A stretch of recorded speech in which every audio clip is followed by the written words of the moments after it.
welcome to a new video. It is I, Smriti of House. Let's do a September wrap-up. I read 12 books in the month of September. I could have read more, but I was going through a slump in August that carried on till September. So that was fun. But I still read a lot of books, and let me talk to you about now. So just some stats before we begin. Won't do too much, but I read 3,063 pages, which isn't bad. I read 7 male authors and 5 female authors, which is okay. I mean, I would ideally like to read more female authors and more diversely, but out of the 12 books that I read, 8 of the books were Asian authors. So I take that as a bit of a win in terms of diversity. So we're good. But let's start with the first book that I read. So the first book that I read was, can you see? Yeah. Reasons to Stay Alive by Matt Haig. And this is a non-fiction book about Matt Haig's experience with mental health, his suicidal ideations, and just a lot of the anxiety and stuff that he went through as a younger Matt Haig, but also in general, and what he goes through till today. And he just like kind of told us about it, and in this very beautiful, relatable sort of way. And he also has like it's basically a bunch of essays as well, and he also gives you like points.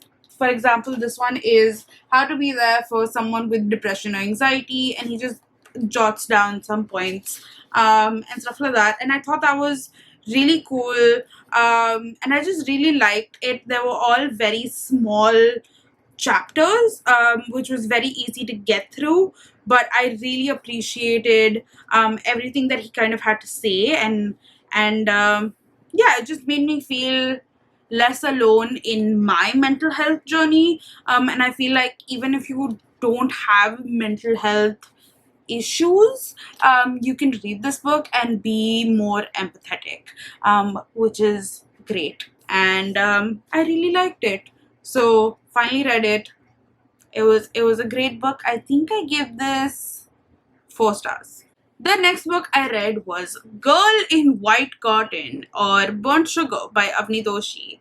And holy shit, this book still has stayed with me because I have then created like an Instagram group called Girl in White Cotton / Burnt Sugar group book therapy, because you'll need it after you read this book, because this book is longlisted and then shortlisted for the Booker, so that's amazing, and I definitely see the merits of it being longlisted and shortlisted, because this book is just so beautifully written and just has such interesting topics, and I think it completely subverts a lot of popular themes or in literature and in life, and I thought that was really interesting.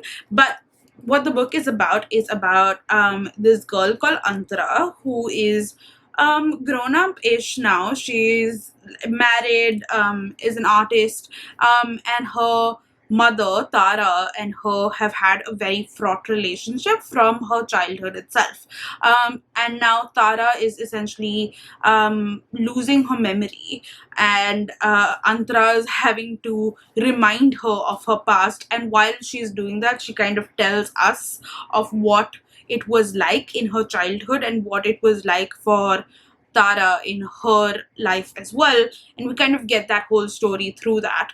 But you can clearly see the fraught relationship. As I said, you can clearly see the Avni Doshi. This is a debut book, and she's done unreliable narrators in like the most stunning way, and you definitely do not like any characters in this book by the end of it, which is very interesting, but I just definitely think that this is a wonderfully written book, which makes you feel a lot of things.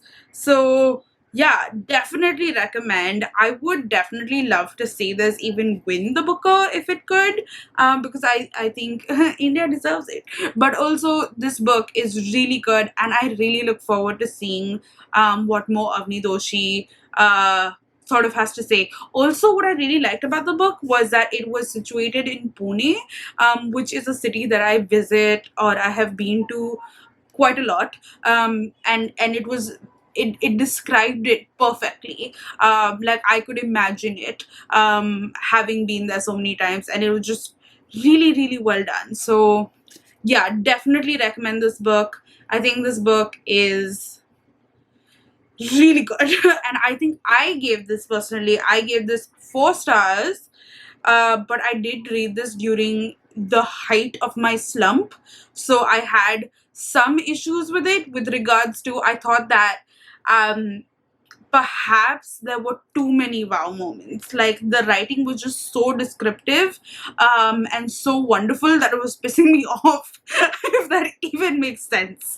But yeah, that was that was, I don't know, I was just in a like fuck fuck you mood. So yeah, everything was pissing me off, so maybe that's what happened. And maybe I need to read it again, but I definitely see this as a 4.5 stars at least. And yeah, really good. I've spoken about this a lot now. Stop.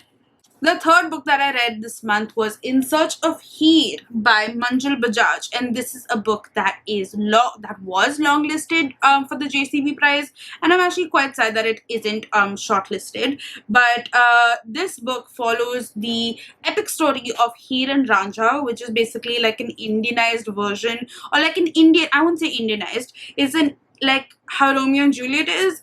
We have Heer and Ranjha in India as well. And this book is a retelling of that story, but a retelling in that time itself. But I absolutely loved this book. I loved the language, I loved the writing, I loved the characters, I loved that Heer was this feminist character, and so was Ranjha, and so were a bunch of the other characters, but you really saw the different grays within. You saw how patriarchy tries to keep people down, how classism is a thing, and yeah, it was so interesting that it was set in like I would say like 1700s, 1800s. I don't even know when this was technically set in, but you see all of those things that are still happening today. But I just really liked the way it was written. There were some sex scenes in this, and I was just like, "Whoa!"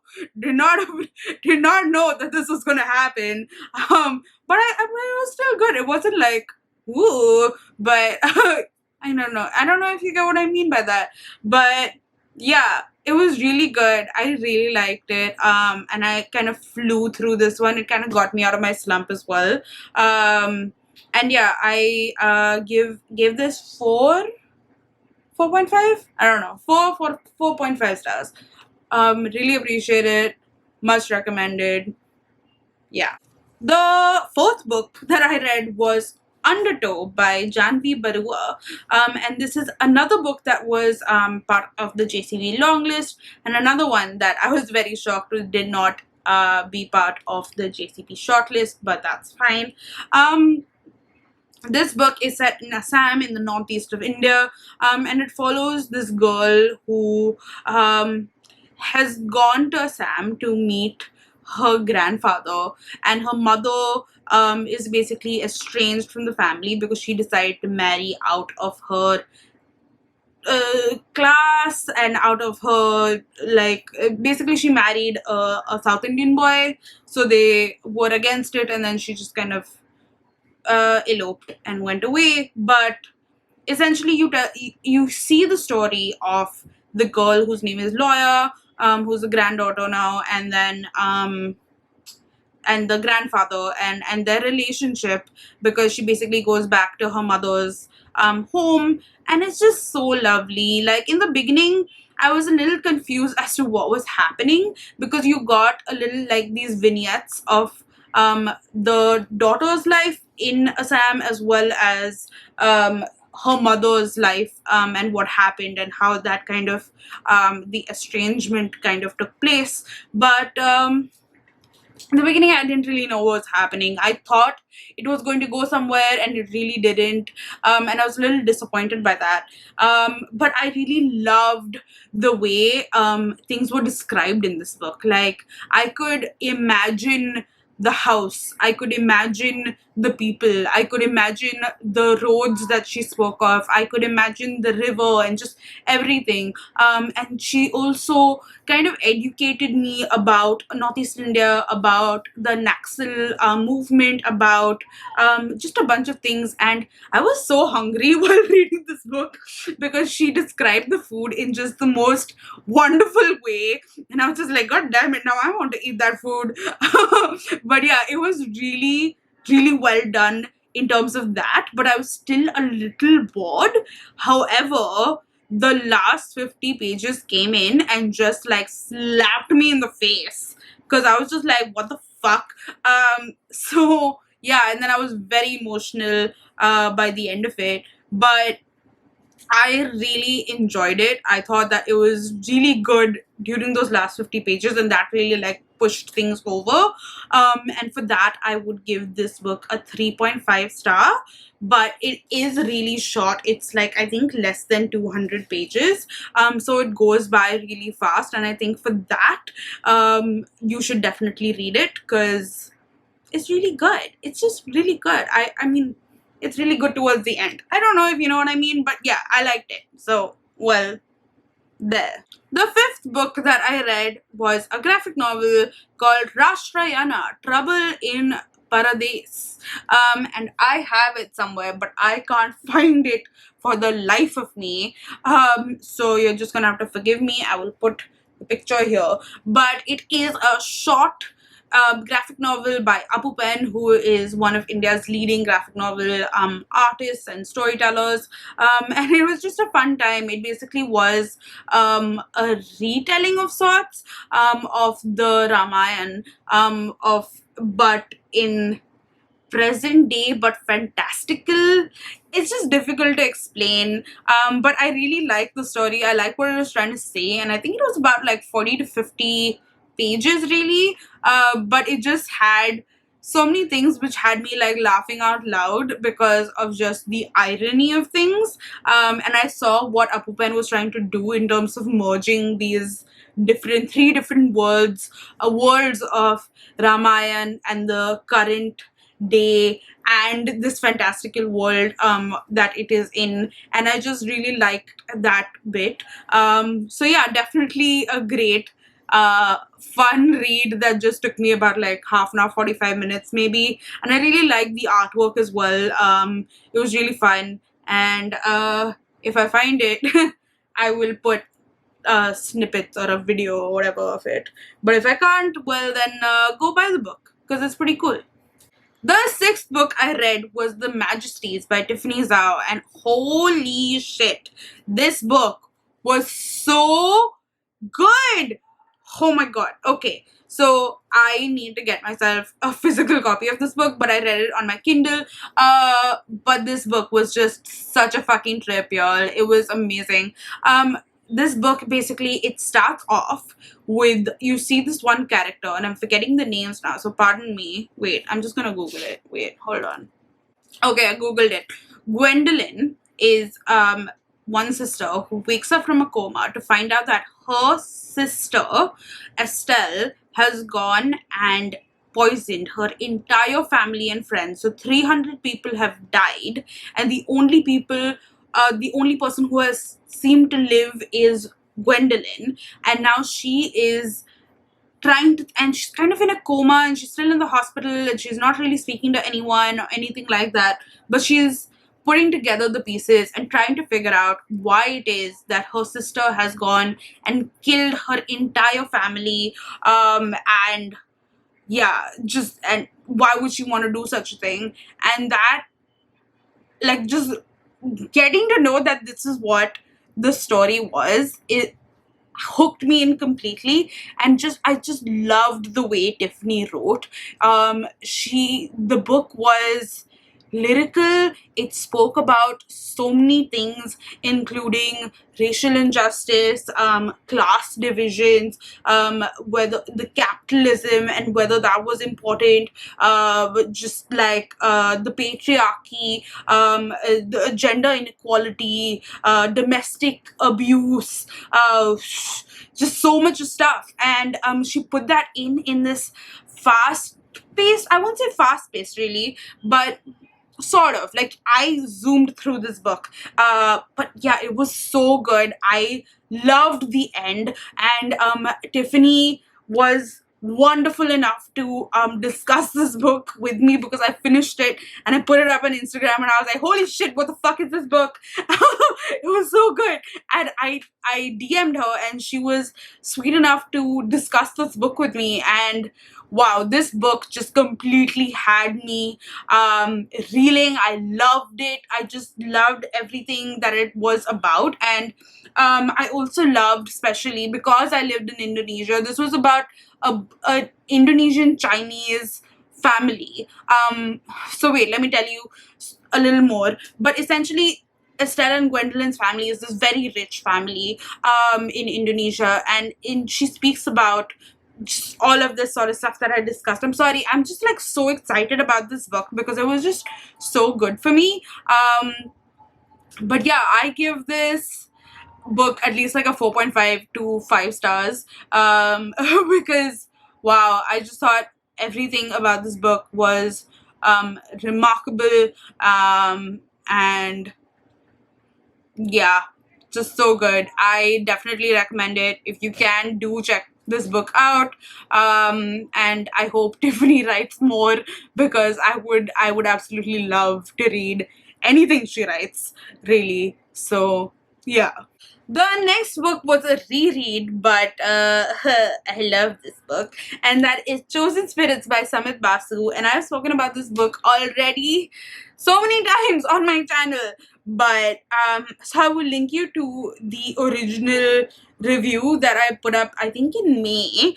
So do check that out. But essentially, as I said back then and even now, this book is I won't say dystopian, but dystopian-ish world set 10 years-ish from now in India, in Delhi in particular, and we follow two characters. One character in particular, whose name is Joy, who is a reality controller, which is essentially that she is a producer for a influencer, and essentially the world that we are in now, the world is that social media is essentially this thing called flows, and flows are like these live streams that kind of take place, and that's how you talk to your fans and all of that sort of stuff.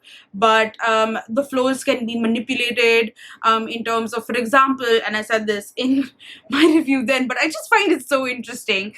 But for example, if we as book readers like to know more about reading, then a flow could for us be more about books, whereas if someone else is super into, for example, tennis, then that same person, that same influencer would then be more into tennis. So it's essentially like kind of a play on like what Facebook is doing right now in terms of giving you what you want in terms of content, and it's just a more, it's just like the world that we are in right now, but just tuned a little more into the fucked upness of things. But that's just where the world is going. And I did a really in-depth but I think super fun interview with the author, so I will link that down below. It's on my Instagram. We did an IG live. But yeah, it was so good. It's so fun. I definitely recommend this book. The concepts are amazing. If you're not really into sci-fi that much, and if or dystopia, then this might not be for you. However, I'm not a person who likes a lot of sci-fi and dystopia, and I really liked it, so I don't really know who might or might not like it. But I loved this one, and I gave this a 4 star. The next book I read was The Last Time I Lied by Riley Sager. And I read this book for the currently reading book club by Ali Dunn. So do check her out. I'm going to link her down and up and everything because she's amazing and I love her. But yeah, this book, it's basically about this girl who, when she was younger, went to this summer camp, and in that camp there were these three girls who she was bunking with in this cabin, and they go missing, and like they're presumed dead, and there's this whole like episode behind it. But now much later, and then that whole camp shuts down, and then now much later she is like an artist and she's clearly going through stuff. But the summer camp decides to open up again, and she is called to be a teacher there or something like that. And then it's just basically her experience back then and then now as well. And then there's just like a lot of weird shit that happens. But I like this book in terms of the atmosphere. I liked it in terms of the description. I really felt like I was in that camp. I felt like I understood what was happening. I did not like a lot of things about this book though, which is why I gave it like a 2.5 or 3 stars. Because one, I just didn't like the amount of times the word Latin was used.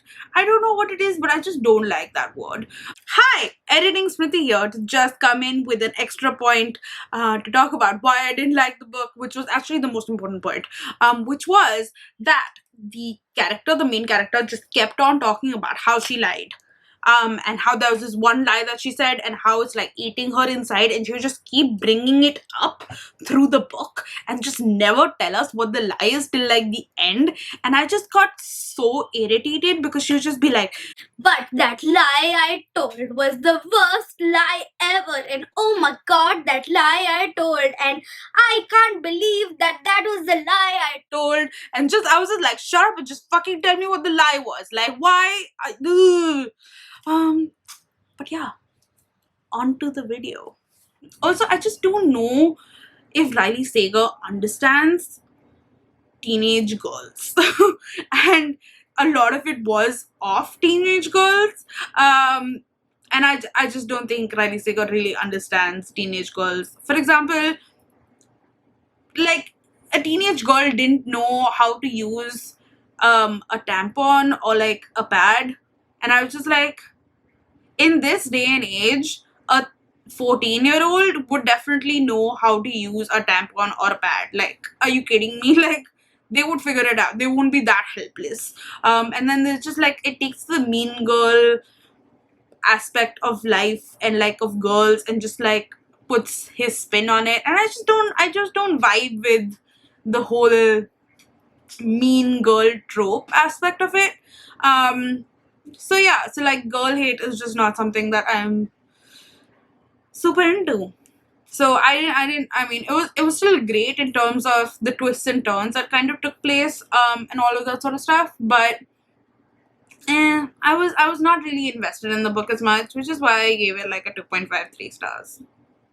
Hi, I'm sorry, my battery died, and if things look strange, it's because I don't know where the camera was kept.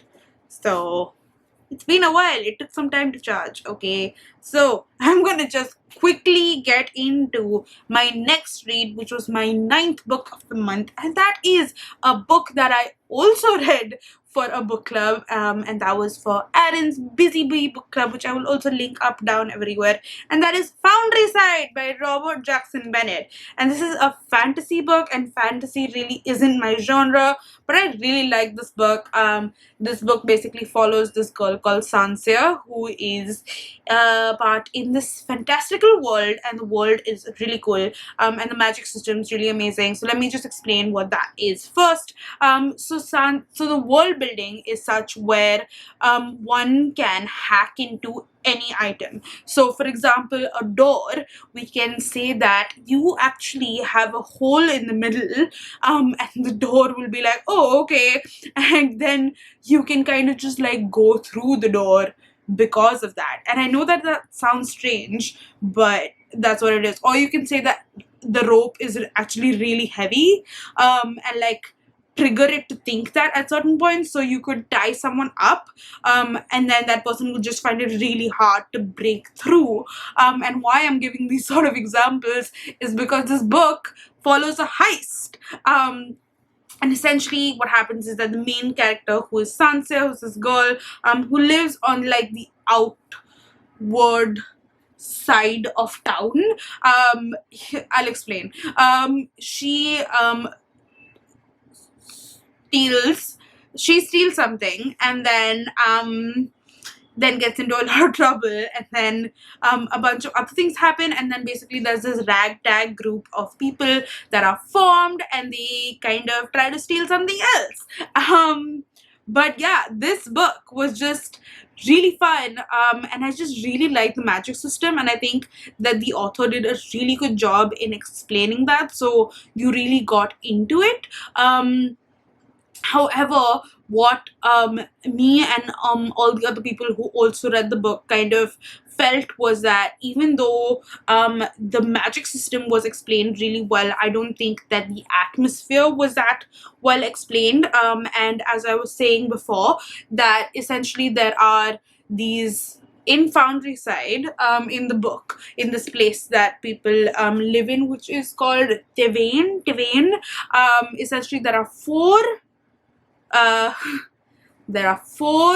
founders who have like, they're basically these really rich people who have like their own cities within the city, and then people who don't live within those cities are like poor, and they don't really have laws or anything like that. So the main character Sansa lives in that, but I feel like that world wasn't really fully like described as much as the magic system was described, if you get what I mean. And also what we felt was that the main characters were really boring, but we kind of saw towards the end of the book why that might be, so there could possibly be an explanation for that. But the side characters were just absolutely amazing. There's an inanimate object in this book that I fell in love with, so that's insane that the author made me fall in love with an inanimate object as the character. So yeah, like really kudos to the author for built that character and that world, and this magic system, and I'm definitely super interested in it, and I hope to read the next book, which is Shorefall, which has already released, which follows the same world but like and same characters, but like I think 20-30 years in the future. So really liked it. I gave this about a 4-star. And then the next 3 books I have actually done an entire vlog about, but it was part of my Buzzwordathon. I forgot for like a brief second. Buzzwordathon vlog. And the buzzword is, okay, so let me explain.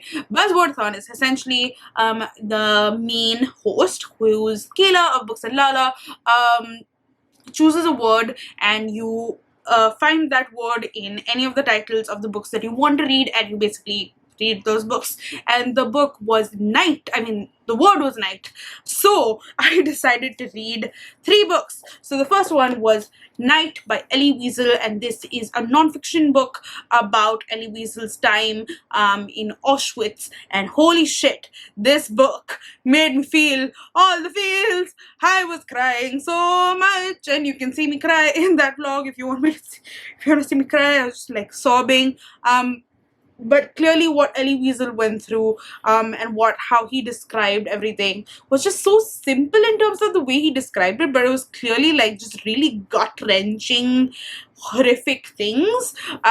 But this book is just such a crucial read. I think that people should definitely read it to kind of understand the sort of world that we did live in, to make sure that we never make those mistakes ever again and treat people like that. And that's why I gave this book 5 stars, because if you see the pink bits, those are the times I cried, because I cried quite a bit. and it's really small. It's a really tiny read. I think it's 175 pages. I love this book. It was so good. Definitely recommend. The second book that I read was The Night of Broken Glass by Feroz Radho. I still don't know how to say his surname. I think it's Radho, but like that's whatever. This book is by a short story collection, but of the same characters are interwoven throughout these short stories. So you kind of see vignettes of these people's lives through these short stories. So for example, a character maybe sort of discussed in one short story, and then you'd see more about that other character in the other short story. And I liked this book. This book basically talks about Kashmir and the things that they kind of have to go through on a regular basis. And I thought that it was really important in terms of that, because you get to see what their lives is, and Feroz himself is Kashmiri. So yeah, I thought it was a really important book. I thought that there were parts of the book that I really loved, but there were parts of the book that I didn't love as much. So because of that, I gave it a 3.5 star. But I've spoken about this much more in detail and the reasons for it in my vlog. So check that up and down for links for that. And yeah, it was a good read. I definitely liked it. Definitely recommend. 3.5, very good. And then the 12th book was The Night Diary by Veera Hiranandani, which is a middle grade book, which basically follows this one girl as she writes diary entries during her time of the partition of India. So she is 12 years old, and she and her twin Amil and her father are kind of just dealing with, and her grandmother as well, are kind of like, she tells you the perspective of a child's perspective. She tells you the child's perspective of the partition, because she is half Muslim, half Hindu, and is living in the Pakistan side of India before the partition happens. And then of course she kind of like details out in these journal entries what her journey was like, then kind of travel to India, and what was happening, and what the atmosphere kind of was, and all of that. And this book is great. Honestly, it's a really good book. However, it just wasn't for me. Because I just don't think that middle grade is a sort of book that I want to read anymore. And I think especially after the sort of trauma that I went through with Night and The Night Diary, this book felt a little flat for me.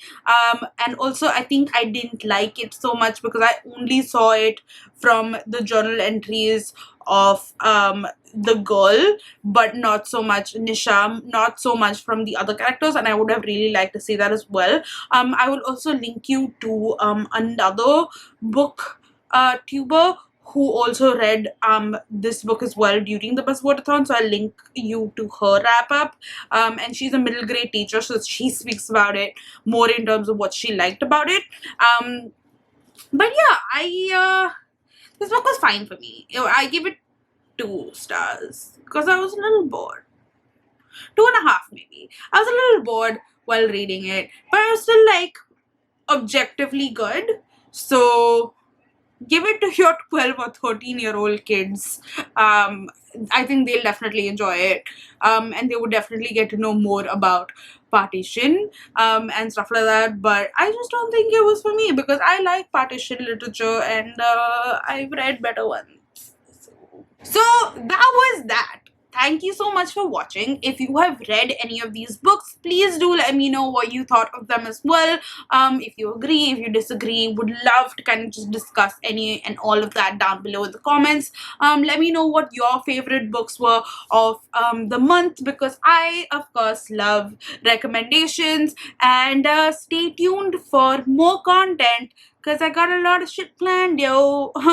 And it's gonna be a fun time. So thanks so much for watching, as I said before, and hope you're doing good, and bye.